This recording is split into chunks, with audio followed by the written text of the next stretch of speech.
নমস্কার, পিঙ্কি কিচেনের সবাইকে স্বাগত। আজকের রেসিপি পটল বাটায় বড়ার রসা, সম্পূর্ণ নিরামিষ একটা রেসিপি। তার জন্য আগের দিন থেকে আমি ছোলার ডালকে ভিজিয়ে রেখে দিয়েছিলাম। ছোলার ডালটা ভেজানো ছিল, 1 কাপ মতো আমি এখানে ছোলার ডাল ব্যবহার করেছি।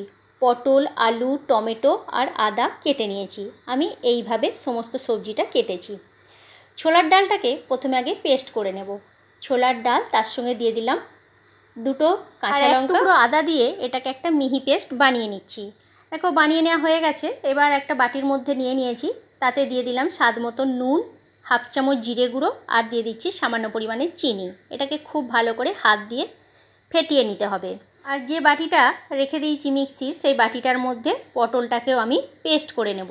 তার জন্য দেখো এখানে আমি কিন্তু 4টে পটল ব্যবহার করেছি, পটলের পরিমাণটা বলা হয়নি। পটল, তার সাথে দিয়ে দিয়েছি 2 টুকরো আদা, 1টি টমেটো আর 2টা কাঁচা লঙ্কা। এটাকেও একটা মিহি পেস্ট বানিয়ে নেব। গ্যাসের মধ্যে কড়াই বসিয়ে দিয়েছি। কড়াইতে দিয়ে দিলাম বেশ কিছুটা পরিমাণে, খুব ভালোভাবে এখানে গরম হয়ে গেছে। এবার এক এক করে আমি বড়াগুলোকে ভেজে নেব। আজকে যেহেতু ষষ্ঠীর দিনে আমি একটু নিরামিষই পদ রান্না করলাম, রান্না করে তোমাদের সাথে শেয়ার করছি। তোমরা এইভাবে অবশ্যই একবার বাড়িতে ট্রাই করো, নিরামিষের দিনে এটা খুবই ভালো লাগবে। দেখো বড়াগুলো এক পিঠ হয়ে গেছে, আর এক পিঠ আমি উল্টে দিলাম। এইভাবে উল্টে পাল্টে লাল লাল করে বড়াগুলোকে আমি ভেজে নেব। অনেকেই কিন্তু পটল খেতে পছন্দ করে না, তাদেরকে যদি এইভাবে বানিয়ে দেওয়া হয় চেটে পুটে কিন্তু খেয়ে নেবে তারাও। দেখো বড়াগুলো আমি এখানে লাল করে ভেজে তুলে নিলাম। এবারে ওই তেলের মধ্যেই কেটে রাখা আলুর টুকরোগুলোকে আমি একটু ভেজে নেব। তোমরা চাইলে আলুটাকে সিদ্ধ করে এখানে ব্যবহার করতে পারো, কিন্তু সিদ্ধ করে ব্যবহারের থেকে আলুটা তেলে ভেজে নিয়ে করলে তার টেস্টটা কিন্তু আলাদা হয়।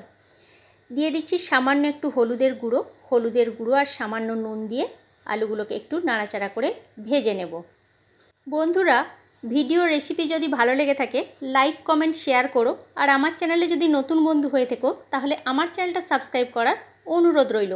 পাশে থাকা বেল আইকনটা প্রেস করে দিও, তাহলে কি হবে, যখন কোনো নিত্য নতুন আমি ভিডিও আপলোড করব সাথে সাথে নোটিফিকেশান তোমাদের কাছে পৌঁছে যাবে, তোমরা ভিডিওটি দেখতে পাবে। আর ফেসবুক পেজ থেকে দেখে থাকলে আমার পেজটি ফলো করে নিও।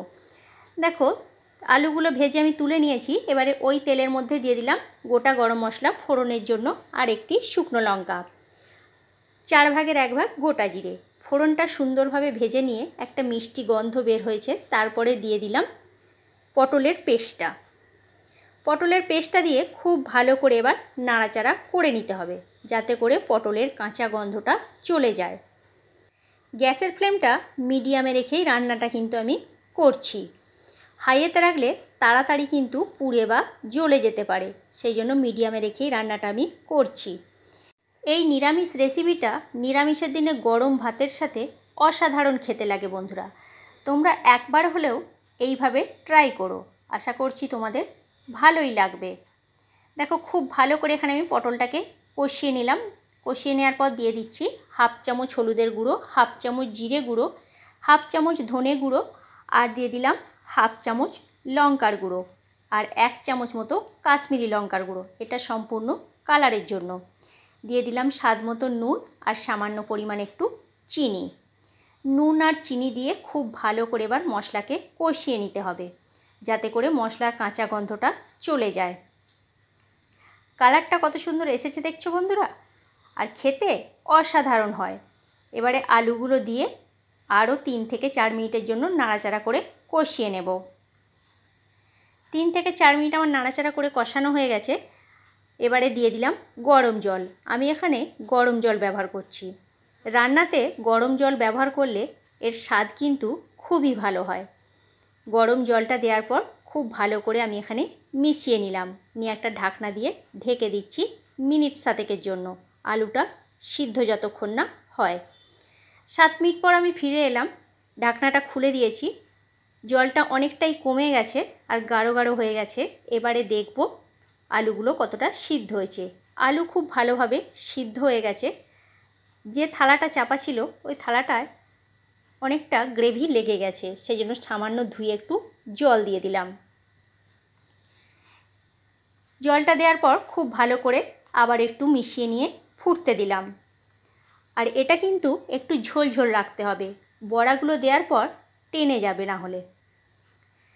ঝোল ফুটে উঠেছে, এবারে এই পর্যায়ে দিয়ে দেব ভেজে রাখা বড়াগুলো দেওয়ার পর 2 মিনিটের জন্যই কিন্তু ফোটাতে হবে, বেশিক্ষণ কিন্তু ফোটানো চলবে না, তাহলে বড়ার টেস্টটা নষ্টও হয়ে যাবে আর পুরো টান টান হয়ে যাবে একদম। আর এটা একটু ঝোল ঝোল রাখলেই খেতে বেশ ভালো লাগবে, খুব টাইট হয়ে গেলে ভালো লাগবে না, আর গরম গরম খেতে দারুণ লাগে। নামাবার সময় দিয়ে দিচ্ছি 1/2 চামচ মতো গরম মশলার গুঁড়ো আর 1 চামচ গাওয়া ঘি। খুব ভালো করে মিশিয়ে নিয়ে গ্যাসের ফ্লেম অফ করে দিয়ে এটাকে কিছুক্ষণ স্ট্যান্ডিং টাইমে রেখে দিলাম। তাহলে কেমন লাগলো বন্ধুরা আমার এই পটল বাটায় বড়ার রসা রেসিপিটা? অবশ্যই কমেন্ট করে কমেন্ট বক্সে জানিও তোমরা। রেসিপিটা ভালো লাগলে অবশ্যই একটা শেয়ার করে দিও। আজকের মতো এইখানেই।